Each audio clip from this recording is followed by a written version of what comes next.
ছোটবেলায় আগুনে পুড়ে দুহাতের সবকটি আঙুল হারায় শাহ আলম, কিন্তু মনোবল হারায়নি কখনোই। তাই শিক্ষা অর্জনের বাসনায় আঙ্গুলবিহীন হাত নিয়েই স্থানীয় এক ব্র্যাক স্কুলে ভর্তি হয়। তবে পাড়া প্রতিবেশী থেকে শুরু করে পরিবারের লোকজনও ভেবেছিলেন পড়তে গেলে লিখতেও হয়। যেহেতু তার দুহাতের একটিও আঙুল নেই, সেহেতু পড়ালেখায় খুব বেশি এগোতে পারবে না এ শারীরিক প্রতিবন্ধী। কিন্তু সবার জল্পনা কল্পনা উড়িয়ে দিয়ে দুহাতের কবজির সাহায্যে অ আ ১ ২ লিখতে থাকে সে। এক পর্যায়ে সেই লেখা হয়ে ওঠে আর ১০ জন শিক্ষার্থীর মতোই সুন্দর। আর তাই প্রাথমিকের গণ্ডি পেরিয়ে জিএসসি ও এসএসসি জয়ের পর এবার সেই শাহ আলমই অভাবনীয় সাফল্য এনেছে এইচএসসির ফলেও।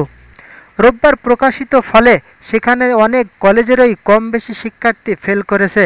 সেখানে লালমনিরহাটের হাতীবান্ধার অদম্য মেধাবী শাহ আলমের আঙ্গুলবিহীন হাতের এ সাফল্য সত্যি গর্বিত করে তুলেছে পরিবারসহ পাড়া প্রতিবেশীদেরও। তার বাড়ি উপজেলার পূর্ব বিসন্দাই গ্রামে। হাতীবান্ধা আলিমুদ্দিন কলেজের শিক্ষার্থী হিসেবে এইচএসসি বাণিজ্য বিভাগ থেকে এবছর পরীক্ষায় অংশ নেয় সে। শাহ আলমের কয়েকজন বন্ধু জানিয়েছে, আঙ্গুলবিহীন হাতে খুব দ্রুত লিখতে পারে শাহ আলম। এতে তার লেখা আর ১০ জন শিক্ষার্থীর চেয়েও অনেক সুন্দর। শুধু তাই নয়, শাহ আলম তার দুহাতের কবজি ও পায়ের সাহায্যে জ্যামিতি আঁকতে বেশ পারদর্শী। পড়ালেখার পাশাপাশি খেলাধুলায় বেশ আগ্রহ তার। আঙ্গুল না থাকলেও কবজির সাহায্যে যেমন ক্রিকেটের বল করতে পারে, তেমনি ব্যাট ধরে ভালো রান তুলতে পারে বলে জানায় শাহ আলমের সহপাঠীরা। জানা যায়, উপজেলার পূর্ব বিসন্দায় গ্রামের একরামুল মরিয়ম দম্পতির ছেলে শাহ আলম। বাবা বর্গা চাষি, মা গৃহিণী।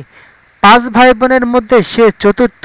শিশুকালে তার দুহাতের কবজি পর্যন্ত আগুনে পুড়ে যায়।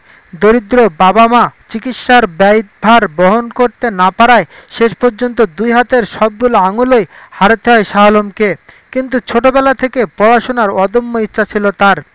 স্থানীয় একটি ব্র্যাক স্কুলে লেখাপড়া শুরু। এরপর সমাপনী পরীক্ষায় ভালো ফল করায় পড়ালেখার সেই ইচ্ছে শক্তি আরও বেড়ে যায়।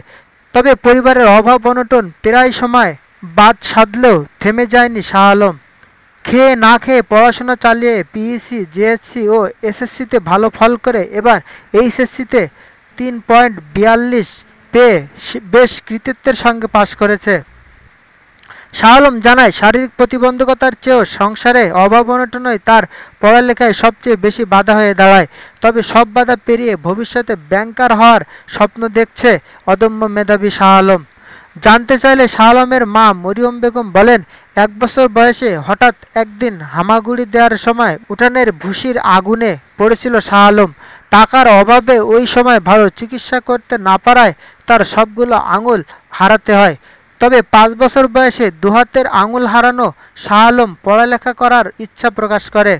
তাই সন্তানের ইচ্ছা মেটাতে বাধ্য হয়ে স্কুলে ভর্তি করে দেয়। আজ সেই ছেলে আমার এইচএসসি পাশ করেছে। এতে আমার কি যে ভালো লাগছে তা ভাষায় প্রকাশ করতে পারবো না বলে জানান মা মরিয়ম বেগম। বাবা ইকরামুল বলেন, তার ছেলে আগুনে দুটো হাতের সবগুলো আঙুল হারালেও মনোবল হারায়নি কখনো।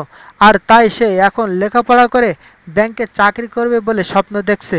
কিন্তু ৭ সদস্যের অভাব অনটনের সংসারে চাহিদা মেটাতে গিয়ে ছেলের সেই স্বপ্ন শেষ পর্যন্ত পূরণ হবে কিনা, এমন শঙ্কা বাবা ইকরামুলের।